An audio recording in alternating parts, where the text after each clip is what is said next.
안녕하세요, 여러분. 사회통합 프로그램 종합평가 실전 모의고사 문제풀이 시간이 돌아왔습니다. 오늘은 기본 연습 문제 중에 정치 문제를 같이 살펴보겠습니다. 1번 대한민국 헌법 제1장 1조의 내용이 아닌 것은 1. 대한민국은 민주공화국이다. 2. 대한민국의 주권은 국민에게 있다. 3. 모든 권력은 국민으로부터 나온다. 4. 국민의 의견을 다수결의 원칙에 따라 정한다. 자, 먼저 1장 1조를 한번 살펴볼까요?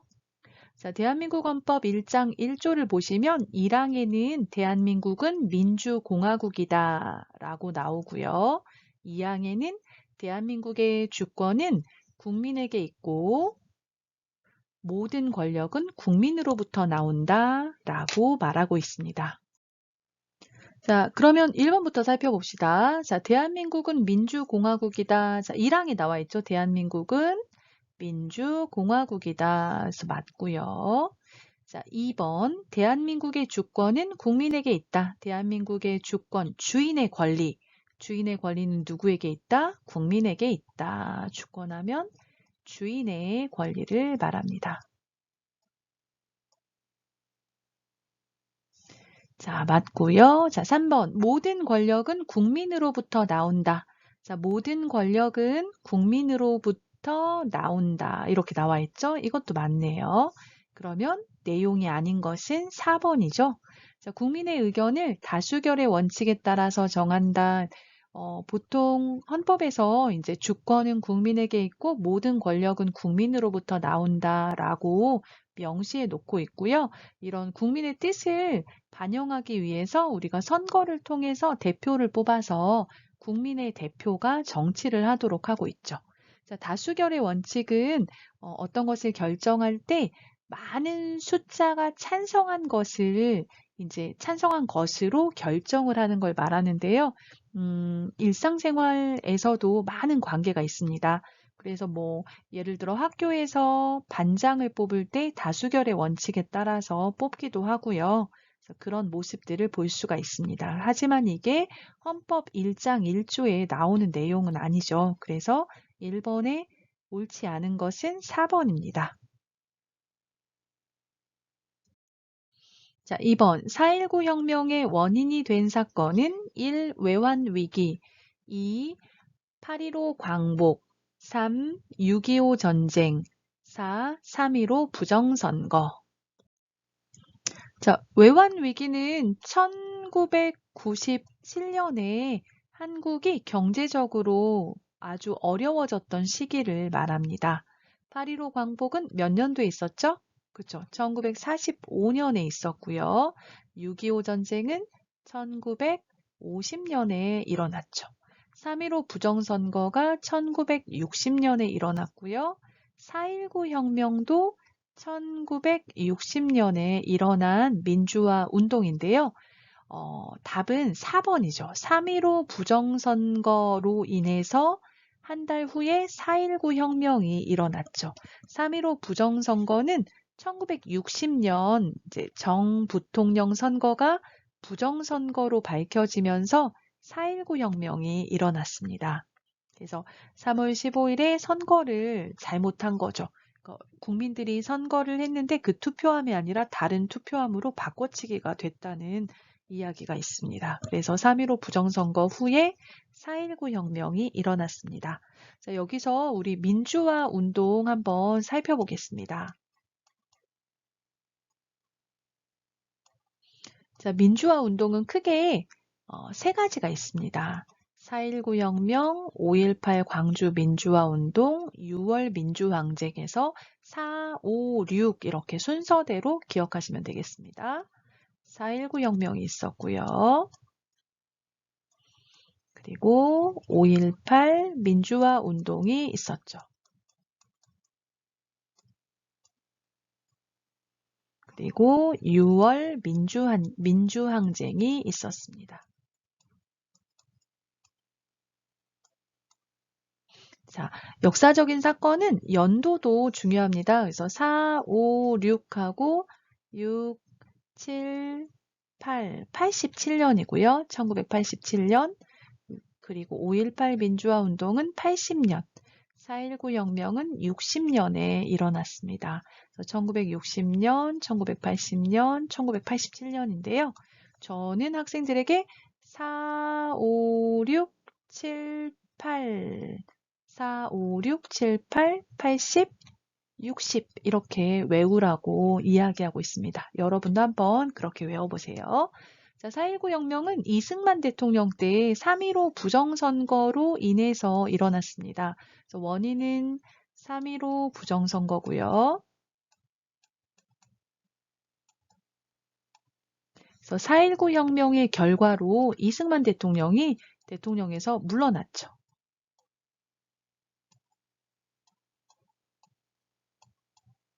자, 5.18 민주화 운동은 군인들이 정치하는 것을 반대하면서 일어났던 시위입니다. 네, 그래서 군인 정치를 반대했고요. 이때 많은 사람들이 다치거나 죽고 많이 희생이 되었습니다. 자, 6월 민주항쟁은 대학생이 한 명 고문을 받다 죽으면서 이제 그 사건이 알려지면서 일어나게 되었는데요. 이건 대통령 직선제를 요구하는 시위였습니다.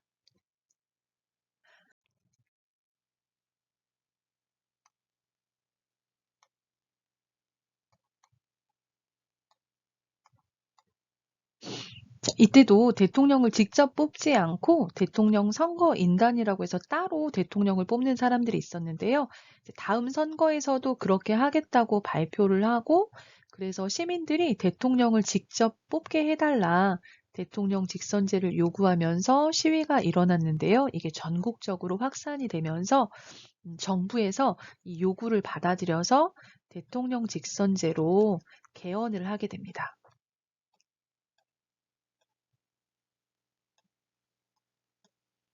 대통령 직선제가 통과가 되고요. 자, 이때 헌법을 바꿨어요. 개헌을 했는데요. 그 헌법을 지금도 사용하고 있습니다. 그리고 이 개헌을 통해서 만들어진 기구가 헌법재판소가 있습니다. 그래서 이때 이제 헌법을 바꾸면서 헌법재판소를 설치할 것을 명시를 했습니다. 이것도 같이 알아두시면 좋을 것 같습니다. 그래서 대한민국의 민주화 운동하면 크게 4.19 혁명, 5.18 민주화 운동, 6월 민주항쟁이 있다. 이렇게 보시면 되고요. 그리고 5.18 민주화 운동에 그 운동이 일어났던 장소가 전라남도 광주입니다. 그래서 광주도 하나 기억해 놓으시면 좋겠습니다. 자, 그러면 3번으로 넘어가 보겠습니다. 3번 지방자치제가 필요한 이유로 옳지 않은 것은 1. 각 지역마다 상황이나 문제점이 다르다. 2. 국민이 정치에 참여하는 기본적인 방법이다. 3. 지역 주민이 정치에 일상적으로 참여할 수 있다. 4. 중앙정부가 권력을 함부로 사용하는 것을 막는다. 지방자치제란 지역 주민이 스스로 자기 지역의 대표자를 뽑아서 그 지역의 정치를 담당하도록 하는 것을 말합니다. 그래서 우리가 살고 있는 지역의 시장이나 구청장, 시의원, 구의원을 뽑아요. 이런 뽑아서 그들로 하여금 정치를 하도록 하는 것이 지방자치제인데요. 지방자치제가 필요한 이유로 옳지 않은 것 한번 볼까요? 자, 몇 번이 옳지 않습니까? 네, 2번이 틀렸습니다. 2번. 자, 국민이 정치에 참여하는 기본적인 방법이다. 자, 이것은 정치에 참여하는 기본적인 방법은 선거입니다. 그래서 2번은 선거에 대한 설명이고요. 자, 1번. 각 지역마다 상황이나 문제점이 다르다. 그쵸? 그 지역마다 가지고 있는 문제나 상황이 다르기 때문에 그 지역에서 대표를 뽑아서 정치를 할 때 그 지역에 필요한 대책들을 또는 정책들을 마련할 수가 있겠죠. 자, 3번. 지역 주민이 정치에 일상적으로 참여할 수 있다. 그쵸? 우리 지역의 대표를 우리 지역 주민이 뽑는 거니까 정치에 참여하는 거고요. 4. 중앙정부가 권력을 함부로 사용하는 것을 막는다. 그러니까 지역에서 선거를 해서 대표를 뽑기 때문에 이 대표가 중앙정부에서 내려오는 어떤 그런 지침보다 우리 지역에 살고 있는 주민들의 의견을 좀 더 크게 반영할 수가 있습니다. 그래서 옳지 않은 것은 2번이 답입니다. 4번 6월 항쟁의 결과로 옳은 것은 1. 초대 대통령이 선출되었다. 2. 대통령의 권한이 강화되었다. 3. 군부 세력이 정권을 장악하였다. 4. 국민이 직접 대통령을 선출하게 되었다. 자, 6월 항쟁의 결과로 옳은 것은 몇 번일까요? 네, 4번입니다. 국민이 직접 대통령을 선출하게 되었다. 그래서 6월 항쟁으로 인해서 대통령 직선제가 통과가 되었습니다. 자, 초대 대통령이 선출되었다. 초대하면 첫 번째 대통령을 말합니다. 이승만 대통령을 말하는 거니까 이건 1948년에 있었던 일이고요. 대통령의 권한이 강화되었다. 이건 박정희 대통령 때를 말합니다.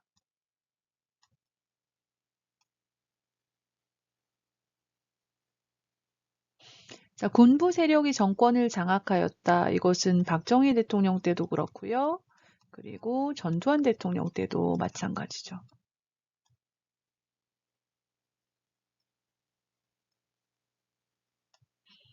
전두환 대통령 때 5.18 민주화 운동을 보시면 되겠습니다. 자, 그래서 답은 4번입니다. 5번. 다음 중 행정부가 하는 일은 1. 법에 따라 재판을 한다. 2. 국민을 위한 법을 만든다. 3. 법률에 따라 국가를 운영한다. 4. 정책을 잘 집행하는지 살펴본다.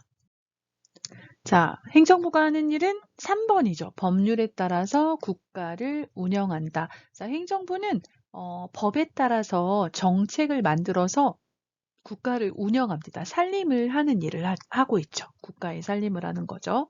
자, 그러면 1번부터 한번 살펴볼까요? 법에 따라 재판을 한다. 자, 재판을 하는 곳은 사법부죠. 사법부. 사법부이고 한국의 사법부를 법원이라고 부릅니다. 자, 2번. 국민을 위한 법을 만든다. 법을 만드는 곳은 입법부죠. 입법부고 한국의 입법부를 국회라고 부르죠. 자, 4번. 정책을 잘 집행하는지 살펴본다. 이것은 입법부에서 하는 일입니다. 국회에서 법을 만드는 일 이외에도 이제 행정부가 일을 잘 하는지 못하는지 살펴보거든요. 그래서 이것은 입법부에서 하는 일입니다. 그래서 행정부가 하는 일은 3번 법률에 따라서 국가를 운영한다. 나라의 살림을 산다. 그런 얘기죠. 자, 그 다음 5번 봤으니까 6번으로 가볼까요? 자, 국회에서 하는 일이 아닌 것은 1번 법을 만든다. 2번 1년 예산을 확정한다. 3번 국정감사를 실시한다. 4번 법을 해석하고 적용한다.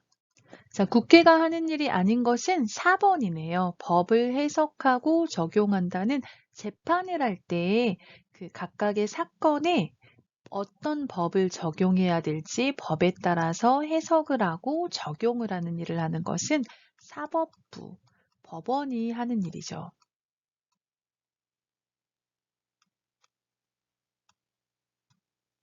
자, 법을 만든다. 국회가 하는 일 맞고요. 1년 예산을 확정한다. 자, 그 행정부에서 예산안을 만들어요. 그러면 그 예산안을 검토하고 확정하는 일을 국회에서 합니다. 그리고 국정감사를 실시한다. 행정부가 나라 살림을 잘 했는지 그것을 이제 확인하는 거죠. 그래서 국정감사도 하고 있습니다.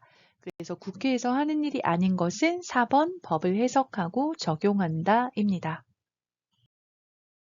자, 7번. 정부에 대한 설명으로 옳은 것은 1. 대통령은 정부의 최고 책임자이다. 2. 국무총리는 국민의 직접 선거로 선출된다. 3. 대통령의 임기는 5년이며 중임을 할 수 있다. 4. 국무회의는 최고 의사결정기구로 의장은 국무총리이다. 자, 옳은 것은 몇 번인가요? 네, 그렇습니다. 1번입니다. 대통령은 정부의 행정부의 가장 높은 사람, 최고 책임자이다. 행정부의 대표죠. 맞고요.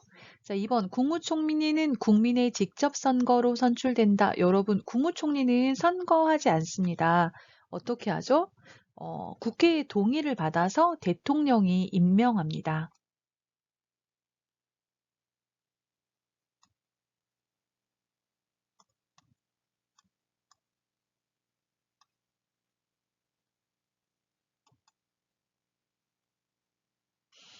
자, 3번 대통령의 임기는 5년이며 5년은 맞죠? 중임을 할 수 있다. 중임은 2번 하다 그런 얘기거든요. 자, 한국에서 대통령 2번 할 수 있어요? 아니죠. 2번 할 수 없죠. 중임은 할 수 없다가 맞죠. 그래서 5년 단임제를 채택하고 있습니다. 2번 할 수 없다고요. 4번 국무회의는 최고 의사결정기구로 의장은 국무총리이다. 자, 국무회의가 최고 의사결정기구인 것은 맞습니다. 그런데 의장은 국무총리가 아니고요. 의장은 대통령입니다. 대통령이 의장이고요. 국무총리는 부의장입니다. 국무총리가 부의장입니다. 그래서 정부에 대한 설명으로 옳은 것은 1번 대통령은 정부의 최고 책임자이다 입니다. 자, 8번 영주권을 받은 후 3년이 지난 만 18세 이상의 외국인이 참여할 수 있는 선거는 1. 국민투표, 2. 시장선거, 3. 대통령 선거, 4. 국회의원 선거. 자, 영주권을 받고 3년이 지난 만 18세 이상 외국인 중에서 그 지방자치단체의 외국인 등록 대장에 등록이 되어 있는 외국인은 지방선거를 할 수가 있습니다. 지방자치제를 이제 채택해서 하고 있는데요. 그 지방선거를 할 때 외국인도 선거에 참여할 수가 있습니다. 자, 지방선거에서 뽑히는 사람 누가 있을까요? 그쵸, 2번이죠. 시장 선거. 시장을 뽑는 것은 지방선거죠. 자, 외국인은 대통령 선거 할 수 없고요. 국회의원 선거도 할 수 없고 국민투표도 할 수 없고 시장 선거, 구청장 선거, 시의원, 구의원, 도지사, 군수 이런 지방 선거에서만 선거에 참여할 수가 있습니다. 교육감을 뽑는 것도 가능하네요. 그래서 도지사, 시장, 군수, 교육감, 지방의회 의원을 뽑는 선거에만 참여할 수가 있습니다. 자, 9번으로 가보겠습니다. 9. 대통령의 권한으로 옳지 않은 것은 1. 국군을 지휘하는 권한, 2. 공무원을 임명하는 권한, 3. 외국과 조약을 맺을 수 있는 권한, 4. 범죄자의 형량을 늘릴 수 있는 권한. 자, 1번부터 한번 살펴볼까요? 국군을 지휘하는 권한. 한국 군인을 대통령이 지휘할 수 있죠. 맞고요. 공무원을 임명하는 권한. 네, 이것도 대통령의 권한으로 맞습니다. 3번 외국과 조약을 맺을 수 있는 권한. 대통령이 다른 나라에 가서 다른 나라 정상을 만나서 조약을 맺죠. 그래서 3번도 맞고요. 4번 범죄자의 형량을 늘릴 수 있는 권한. 자, 대통령은 형벌의 양을 늘릴 수는 없습니다. 대신 줄여주거나 또는 면제해 줄 수가 있습니다. 그래서 4번이 옳지 않은 답입니다. 범죄자의 형량을 늘릴 수 있는 권한은 없고요. 대신 형량을 줄여주거나 면제해 줄 수는 있다. 이렇게 알고 계시면 되겠습니다. 다음으로 갈까요? 10번 선거에 대한 설명으로 옳은 것은 1. 보통선거, 조건에 관계없이 공평하게 한 표씩 투표한다. 2. 평등선거, 어떤 후보에 투표했는지 다른 사람이 모르게 한다. 3. 직접선거, 다른 사람이 대신할 수 없고 자신이 직접 투표한다. 4. 비밀선거, 만 18세 이상 한국 국민은 누구나 선거에 참여한다. 자, 선거에 대한 설명으로 옳은 것은 3번이죠. 직접 선거. 다른 사람이 대신할 수 없고 자신이 직접 투표한다. 투표권을 가진 유권자가 자신의 투표권을 다른 사람에게 대신 해달라고 할 수 없고요. 본인이 가서 직접 투표를 해야 되죠. 이걸 직접 선거라고 합니다. 자, 1번. 조건에 관계없이 공평하게 한 표씩 투표한다. 어떤 사람은 두 표, 이게 아니라 모두 한 표씩. 이것은 평등 선거를 말하죠. 자, 2번. 어떤 후보에 투표했는지 다른 사람이 모르게 한다. 자, 모르게 해요. 쉽, 비밀. 비밀 선거를 말합니다. 4. 만 18세 이상 한국 국민은 누구나 선거에 참여한다. 보통 만 18세 이상 한국 국민이에요. 참여할 수 있어요. 이걸 보통 선거라고 하죠. 선거의 4대 원칙은 중요합니다. 그래서 시험에 자주 나오니까 여러분 꼭 기억해 두세요. 오늘은 여러분과 정치 문제를 같이 살펴보았습니다. 평가 준비에 도움이 되었다면 좋아요와 구독 눌러주시고요. 다음에 나머지 정치 문제 가지고 여러분을 찾아뵙도록 하겠습니다. 감사합니다.